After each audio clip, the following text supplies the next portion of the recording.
ওম অখণ্ড সংহিতা বা অখণ্ড মণ্ডলেশ্বর শ্রী শ্রীমৎ স্বামী স্বরূপানন্দ পরমহংসদেবের উপদেশ বাণী ত্রয়োদশ খণ্ড হইতে পাঠ, পৃষ্ঠা সংখ্যা 115।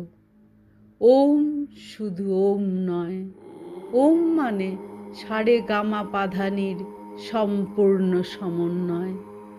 ওম শুধু সুরসপ্তকী নয়, সুরসপ্তকের মধ্যবর্তী যতগুলি কোমল, অনুকোমল, অতি কোমল, তীব্র, অনুতীব্র, অতি তীব্র শ্রুতি আছে, সবগুলি শ্রুতির পরিপূর্ণ সমাবেশ।